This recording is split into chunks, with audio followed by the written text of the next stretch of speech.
Qual é a diferença? Essa é uma ótima pergunta. Qual é a diferença entre os observadores, os Néfilim e os anjos caídos? Os observadores são uma classe de anjos. Existem os bons e os maus. O livro de Enoque fala sobre 200 anjos que vigiam o cenário nos dias de Jared no Monte Hermon. O que é interessante é me lembrar de voltar depois da trilha do coelho. Por causa do Israel tomou conta de toda a área do Monte Ramon, o que significa que o antigo templo está lá. Não pude ir lá da última vez que estive em Israel, mas se a guerra acabar e eu puder ir, posso ir até o templo. Onde estavam os 200 anjos vigilantes? Havia uma pedra de aço. Nós somos aqueles que fizeram o juramento e tudo mais, a montanha do juramento. Então os anjos vigilantes caídos descem e são os 200 que tomam as esposas, que é o plural, e criam os Néfilim. Então qual é o segundo? Os vigilantes, os Néfilim e os anjos caídos. Néfilim. E isso pode ser confuso. Os Néfilim são a progenie de anjos caídos e mulheres humanas criando uma prole profana que, na minha opinião, conjectura da minha parte, não tem alma. Eles não têm alma. Só Deus pode dar uma alma. Então os Néfilim são a progenie de anjos caídos e mulheres humanas. Então temos os vigilantes em Daniel. Essa é boa. Então é uma classe. Um observador, na minha opinião, é uma classe de anjo. Pode haver bons e maus. Os Néfilim são a progenie dos observadores profanos que descem e levam as esposas. E não é uma festa de fraternidade. Não é como uma festa de fraternidade de fim de semana. Eles estão aqui há centenas e centenas de anos. Então, agora entramos na questão da pirâmide e falaremos sobre isso mais tarde. Billy, sim, a categoria dos anjos, observadores, e você sabe que a Escritura faz alusão a isso até mesmo no Novo Testamento, onde Paulo fala sobre com quem temos que lidar, guerra espiritual, que precisamos vestir a armadura de Deus, certo? Principados, você sabe, então há uma estrutura hierárquica ali, que eu sempre gosto de destacar aqui, é o maligno e você tem demônios que estão trabalhando com ele, e há uma hierarquia e você sabe que é uma batalha espiritual. Batalha que é verborragia militar porque é uma guerra. Guerra espiritual, certo? E não é interessante? Sabemos no vernáculo fisicamente que se você vai ganhar uma guerra, o que você precisa? Seu exército precisa seguir ordens. A estrutura, a ordem. Se seu exército está um caos e ninguém está ouvindo, todo mundo está fazendo suas próprias coisas, você vai perder 100% do tempo. O inimigo sabe disso. Então, quando ele estrutura sua batalha contra nós, é em ordem. Ele sabe da importância da ordem, da funcionalidade, de trabalhar juntos como uma unidade completa para quê? Para fazer o mal. E ainda assim somos soldados de Jesus Cristo. E o que fazemos? Acabamos nos derrotando. Vamos fazer nossas próprias coisas. Eu não vou ouvir você. Não queremos nos submeter a nenhuma estrutura hierárquica para o Senhor. E você se pergunta por que estamos em uma bagunça. Essa é apenas uma pequena observação. De qualquer forma, observe o que você diz. Então você tem uma categoria de anjo. Você vê essa categoria. Eu vejo até no Novo Testamento. Isso não é uma surpresa, certo? Você pode seguir o caminho oculto, na rota oculta da qual eu fazia parte. Definitivamente uma estrutura hierárquica. Certos demônios tinham certas funções e faziam certas coisas do jeito que são, certo? Eles são todos maus, mas desempenham uma função diferente em uma ordem hierárquica. Os Nefilins obviamente concordam totalmente com isso no texto de Gênesis 6. Essa é a descendência híbrida dos filhos de Deus, anjos caídos com base no contexto que coabitaram e se misturaram com as filhas dos homens, certo? E então os demônios, eu acredito, são parte dos anjos caídos que foram com Satanás em sua rebelião, 1/3 das coisas dessa natureza. Eu mantenho essa posição específica, mas mesmo assim há categorias e subcategorias disso. Você tem Pedro falando sobre isso, Judas fala sobre isso, que os anjos específicos que estavam envolvidos naquele pecado com os nefilins estão permanentemente presos. Então, há anjos que estão permanentemente presos e nunca mais sairão. Depois, há anjos caídos, demônios que estão temporariamente presos e é aí que vemos em Apocalipse, onde certos anjos serão libertados e matarão 1/3 da humanidade.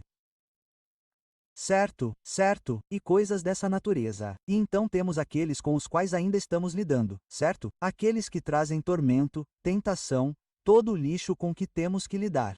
A boa notícia é que um dia, cada um deles será lançado no lago de fogo. E é aí que eu amo a promessa que temos em Cristo de que um dia estaremos caminhando para os novos céus e a nova terra. E eu amo o que ele diz: não haverá mais morte, nem choro, nem luto, nem dor. E adivinha? Não haverá mais diabo, não haverá mais demônios, não haverá mais guerra espiritual, não haverá mais. Acabou para sempre. Alguma coisa? Então, se você estiver tomando notas, darei um rápido resumo no sentido de que a palavra observador aparece apenas em Daniel, capítulo 4, na Bíblia. Filhos de Deus é uma palavra que aparece em Gênesis 6 e Jó 1, 2 e 38. Mas a razão pela qual isso é importante é porque em Gênesis 6, os filhos de Deus são aqueles que estão mexendo com as mulheres que produzem o híbrido Néfilim. Mas no livro de Enoque, capítulo 6, ele chama esse grupo de observadores. É por isso que pode ser confuso como observadores. Quem são eles? Bem, se você for comparar, o livro de Enoque os chama de observadores. A Bíblia os chama de filhos de Deus. E sabemos que 2 Pedro 2:4 e Judas 6 os chamam de anjos. Então, há algumas coisas interessantes ali que claramente são decaídas. Tudo bem. Esta é uma pergunta sobre o Her Vermelho. Diz que o Her Vermelho original são cinzas do passado. Elas foram encontradas? Você já ouviu falar sobre isso dos rabinos? Elas poderiam ser usadas para o terceiro templo? Há rumores sobre as cinzas do Templo Vermelho, como em um contexto arqueológico, encontradas há 20 a 30 anos. Há um cara chamado Wendell Jones, se você se lembra dele, de algumas décadas atrás. Ele causou um grande alvoroço porque ele estava alegando que sabia onde elas estavam. Agora, se eles as encontrassem, digamos que eles foram até o monte do templo ou algo assim, e bem, lá estão elas. Isso seria muito útil. Eles poderiam usá-las. Mas os rabinos atualmente reconhecem que não podemos esperar por elas e se elas serão encontradas. Elas podem nunca ser encontradas, porque as últimas cinzas eram do primeiro século. E é por isso que eles estão tomando medidas agora para criar seus próprios esforços para criar novas cinzas. E em segundo lugar, direi que há um boato por aí de que as cinzas atuais, se tivessem feito a cerimônia, agora teriam que ser misturadas com as cinzas anteriores. Isso não é verdade. A Bíblia não diz nada sobre isso. Então, vocês querem acrescentar algo sobre isso? Ótimo. Certo.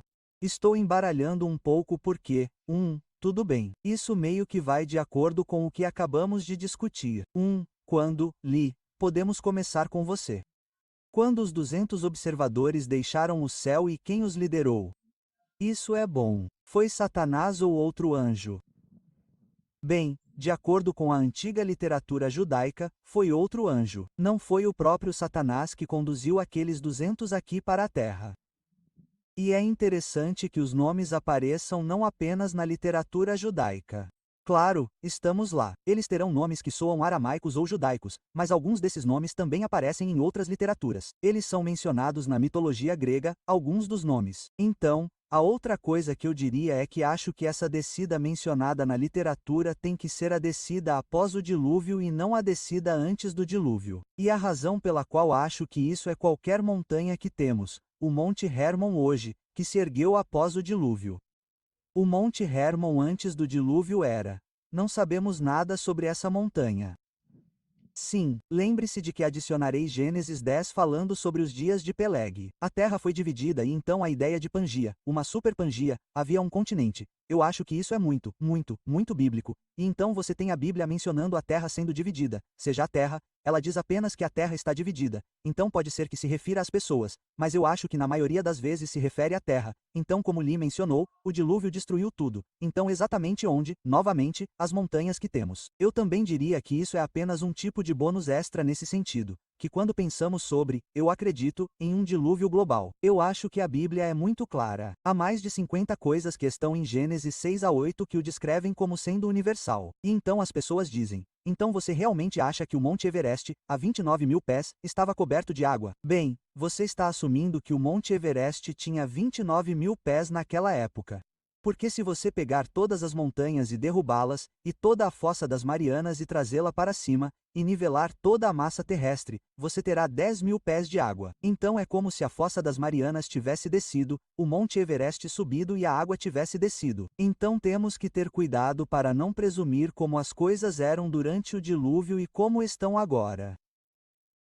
No entanto, também temos que entender que, de acordo com a antiga literatura védica da Índia, as montanhas do Himalaia surgiram no que consideraríamos o fim da Era de Prata, que seria a época de Abraão.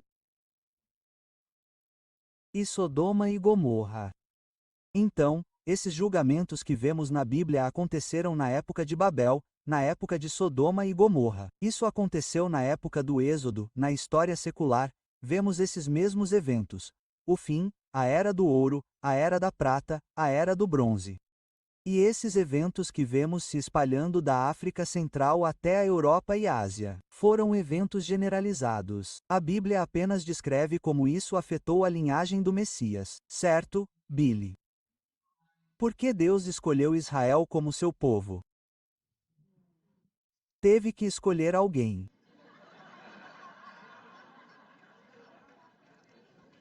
Certo? E você pensa sobre a escolha de Israel. Com quem começou? Abraão.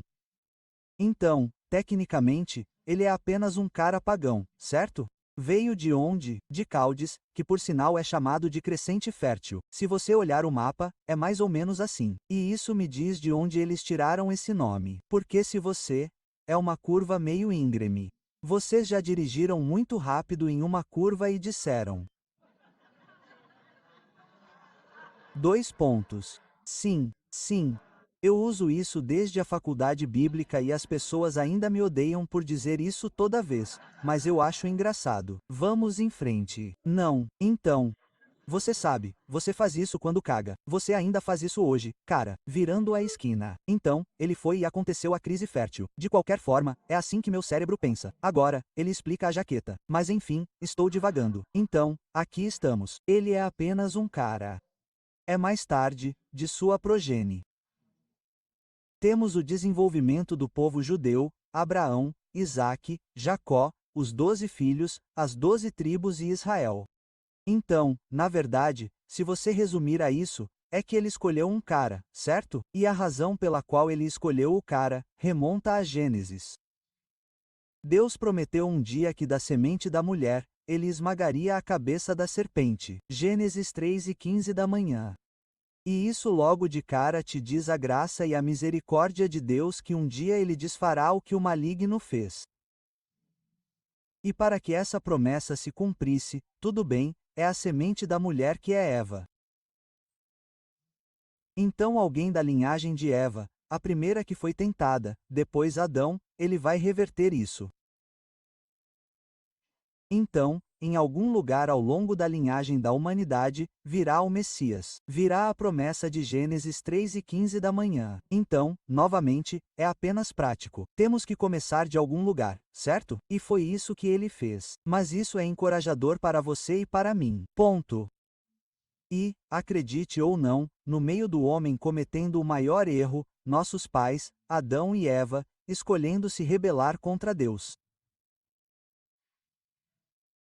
Isso novamente nos mostra imediatamente sua misericórdia, pois ele poderia ter dito: sabe de uma coisa? Eu te dei tudo e como você ousa se rebelar contra mim? Ele poderia ter destruído o planeta e começado tudo de novo. Mas o que ele fez? Então, ele é um Deus de amor e misericórdia. Um dia, eu vou consertar isso. E sabe de uma coisa? Você não pode consertar isso porque está contaminado pelo pecado. Você sabe o que eu vou fazer? Eu mesmo farei isso. Na verdade, farei isso com meu filho, meu único filho. A outra coisa que é muito misericordiosa que está ali, e não sei se você já pensou sobre isso, é que diz que eles acabaram sendo banidos do jardim, certo? E então havia um anjo com a espada indo e voltando para impedi-lo de voltar. Você pensa, por que Deus faria isso? Bem, porque eu acredito que se eles tivessem uma natureza pecaminosa, eles já se rebelaram. Se comessem da árvore da vida, ficariam presos para sempre naquele estado pecaminoso e nunca poderiam ser redimidos. E esse foi outro ato de misericórdia que impediu a humanidade de cometer o próximo erro. Sim. Se você tem 2 versículos que lhe vêm à mente, apenas para encerrar, Josué 24:2, onde Josué relata que Abraão era um adorador de ídolos do outro lado do rio, o Eufrates. Quero dizer, esse é um bom resumo, certo? E então Deuteronômio 9 nos diz claramente que Deus diz: Israel, você não é especial. Não é por causa da sua retidão. É porque eu fiz uma promessa a Abraão, Isaque e Jacó de que eu estou trazendo você. Aspas. E então, mas assim que Deus diz, eu escolho você, agora somos especiais. Então, a natureza especial que temos não é por causa de algo inerente a nós. Mas como cristãos, se você é cristão, Deus o escolheu. Então, de repente, você é extremamente especial aos olhos dele. Por quê? Porque ele colocou isso em você. Isso é uma grande bênção. Tudo bem. Lá, o que você acha da divulgação do governo de ossos gigantes recuperados pelo Smithsonian? E eu diria que isso provavelmente é precipitado por algumas das coisas que Trump está fazendo e que estão tentando forçar empresas como a CIA e outras a abrirem mão de suas informações e arquivos. Então, eu acho que o que você acha disso? Você acha que o Smithsonian vai abrir mão dos bens?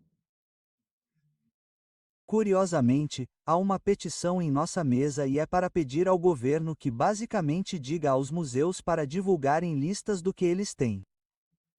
Queremos fotografias porque é dinheiro do contribuinte. Então, eu tive essa ideia 3 semanas atrás e fiz um programa sobre isso. E há apenas alguns dias, Trump assinou uma ordem executiva para o Smithsonian devido a diferenças ideológicas ou eles têm um paradigma que é um paradigma darwinista que eles são. Basicamente, onde quer que você vá é isso que você vê. Bem, como cristãos nesta sala, todos nós nos ofendemos com isso. Olhamos para isso e pensamos, bem, tudo bem, você pode acreditar no que quiser acreditar. Aspas, mas são os dólares do contribuinte que estão fazendo isso. Na minha opinião, sim. O Smithsonian tem ossos gigantes. Eu meio que provei isso quando fui para a Ilha Catalina. Encontrei a foto de Ralph Gooden, que tem 1,73 m. Ele está encostado em uma pá como esta. Na frente dele está uma arte, um esqueleto. Não está desarticulado. É um esqueleto. Pedimos para 3 pessoas diferentes darem uma olhada. Tem 2,7 metros. E então encontramos outro esqueleto, 6 dedos, uma mandíbula enorme, uma mandíbula inferior, e também tinha cerca de 2,7 metros.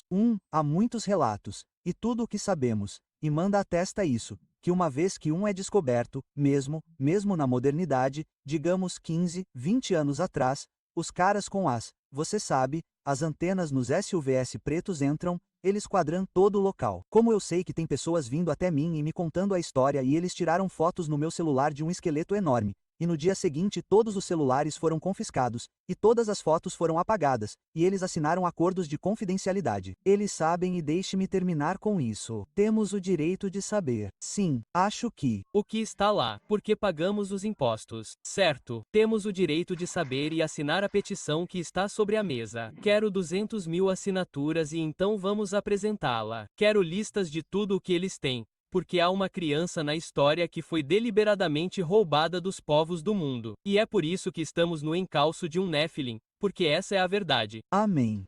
Sim.